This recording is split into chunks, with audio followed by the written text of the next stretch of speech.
नमस्कार.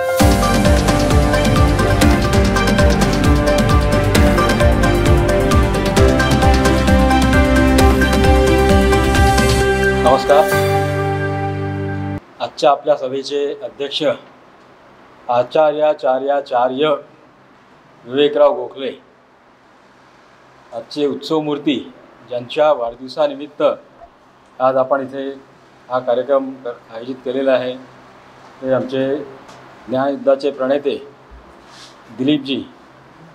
त्यांना आधीच मी सगळ्यांच्या तर्फे शुभेच्छा देतो. आपण दिल्याच आहे, स्वागत केलेलं आहे त्यांचं आपण.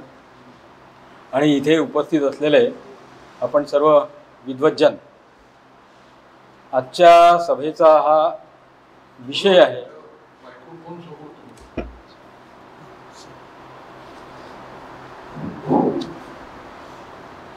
आजचा आपला विषय आहे राष्ट्रीय स्वयंसेवक संघाची शून्याकडून शतकाकडे वाटचाल. वास्तविक आता 100 वर्षाचा कालावधी, त्या कालावधीमध्ये संघाची वाटचाल, त्याची प्रगती, त्यांनी केलेलं कार्य, हे सर्व 10 मिनिटांमध्ये मांडणं हे जवळजवळ अशक्य कोटीतली गोष्ट आहे. पण तरीसुद्धा सेनापतींचा आदेश आहे की 10 मिनिटात मांडायचं, तर ठीक आहे, 10 मिनिटात जे काही मला मांडता येईल ते मी मांडण्याचा प्रयत्न करतो.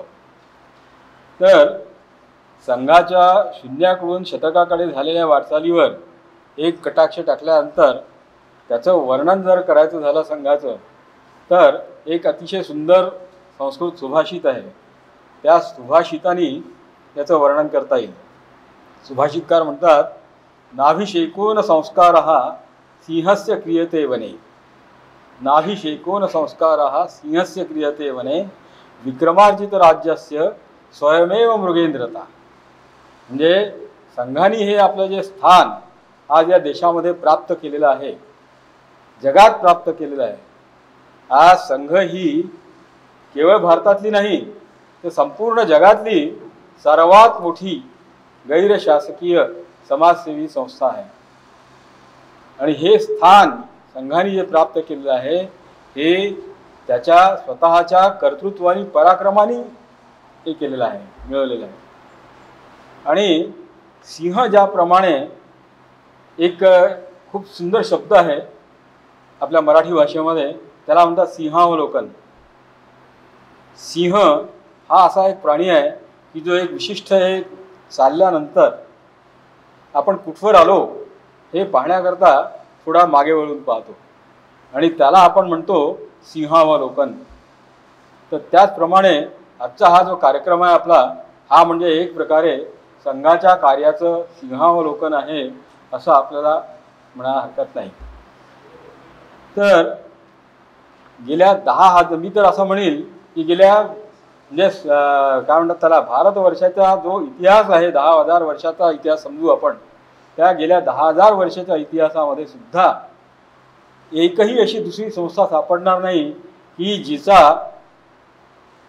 आपल्या या देशाच्या इतिहासावर, देशाच्या प्रगतीवर, देशाच्या सांस्कृतिक आणि सामाजिक वाटचालीमध्ये इतका मोठा इम्पॅक्ट, पगडा पडलेला आहे, अशी ही संघ ही एकमेव संस्था आहे जिचा एवढा मोठा पगडा पडलेला आहे. तर केवळ 10-12 तरुणांच्या सहाय्याने डॉक्टर हेडगेवारांनी 1925 साली स्थापना केलेल्या एका छोट्याशा संस्थेचं आज भारतातीलच नव्हे तर जगातील सर्वात मोठ्या गैरशासकीय सेवाभावी संस्थेत आज रूपांतर झालेलं आहे. 1 कोटीपेक्षा जास्त प्रशिक्षित स्वयंसेवक, 83,000पेक्षा जास्त शाखा, 1.5 लाखापेक्षा जास्त स्वयंसेवी कार्य,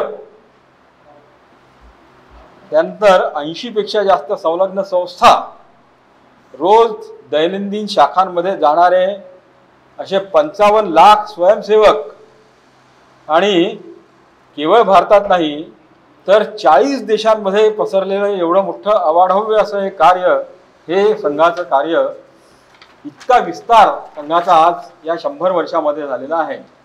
आणि तेही म्हणजे कुठलंही शासकीय पाठबळ नसताना. पाठबळ तर नाहीच, पण उलट जेवढा काही संघाला विरोध करता येईल तेवढा विरोध शासनाने केलेला आहे या संघाला. पहिले इंग्रज शासन असताना आणि नंतर भारतामध्ये जे आपलं स्वकीय शासन होतं त्या स्वकीय शासनाने सुद्धा संघाला होता होईल तितका विरोध करण्याचा, संघाला संपवण्याचा प्रयत्न केला आणि तरीही सुद्धा या सगळ्यांना पुरून संघ उरला. आणि नुसताच उरला नाही तर तो इतका वाढला की तो आता आपल्या संपूर्ण हिंदूंचं एक आशास्थान म्हणून त्याच्याकडे, संघाकडे पाहिलं जात आहे.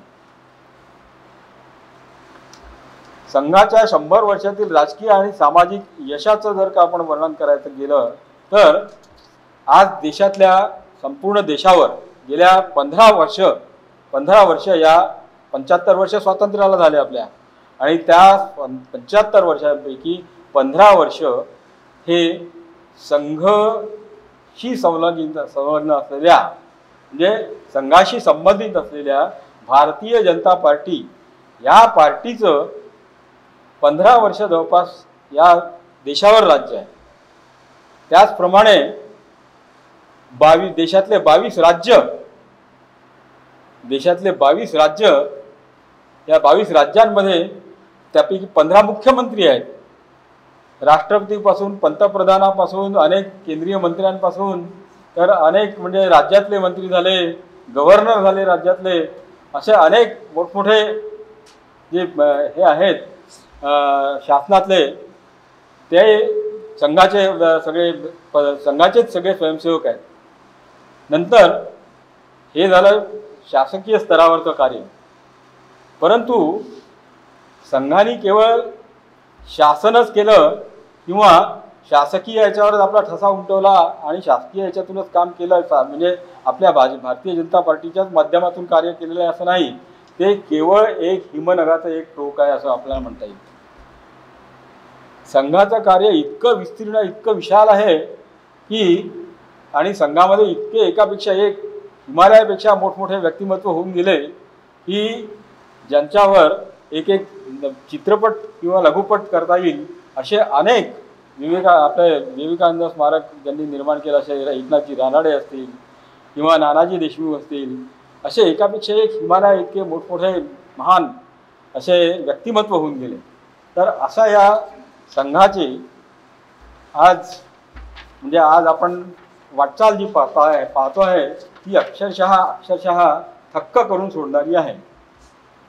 पण एखादी संस्था जेव्हा वाढते, तिची जेव्हा वाढ होते तेव्हा संस्था म्हणा की व्यक्ती म्हणा, जेव्हा एखादा माणूस मोठा होतो किंवा संस्था मोठी होते तेव्हा त्या संस्थेचे शत्रूसुद्धा आपोआपच निर्माण होतात.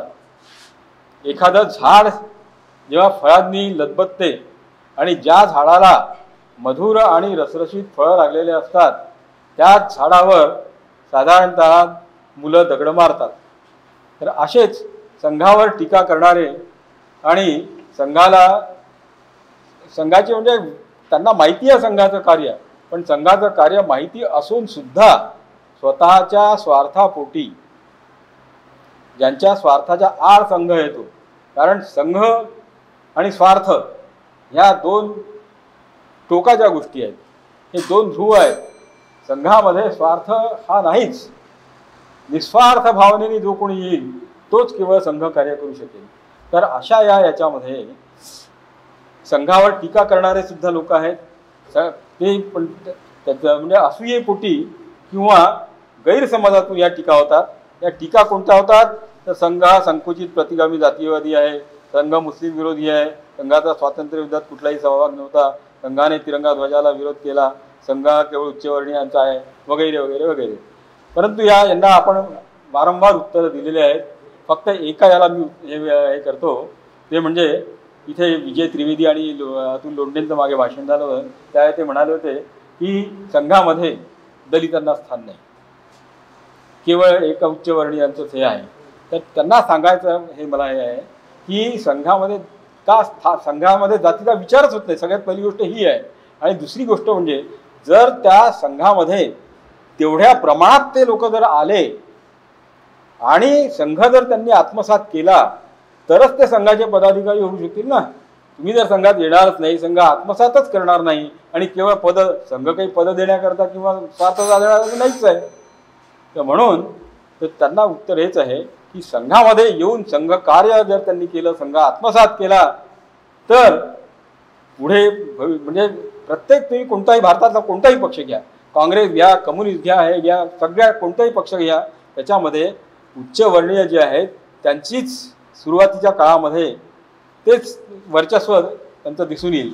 आता फक्त संघाकडून ज्या काही अपेक्षा लोकांच्या आहेत, संघ हा म्हणजे एक हिंदू समाजाचं एक आशास्थान झालेला आहे. संघ हे हिंदू समाजाचं कवचकुंडलाप्रमाणे आहे. म्हणजे आज संघाला संपूर्ण देशातला हिंदू समाज हा आपला एक संरक्षणाची एक शेवटची आशा म्हणजे संघ, या दृष्टीने संघाकडे पाहिला जाते. आणि हे संघ म्हणजे हिंदूंचे कवचकुंडल आहेत. ही कवचकुंडलच नाही तर ते ब्रह्मास्त्र आहे. तर या संघाला जास्तीत जास्त वाढ ह्याची कशी होईल, याची जोपासना कशी होईल, संघाला आपण कसं जास्त वर्धिष्णू आणि बलिष्ठ करू शकू, याचाच प्रयत्न आपण सर्वांनी करायला पाहिजे. धन्यवाद.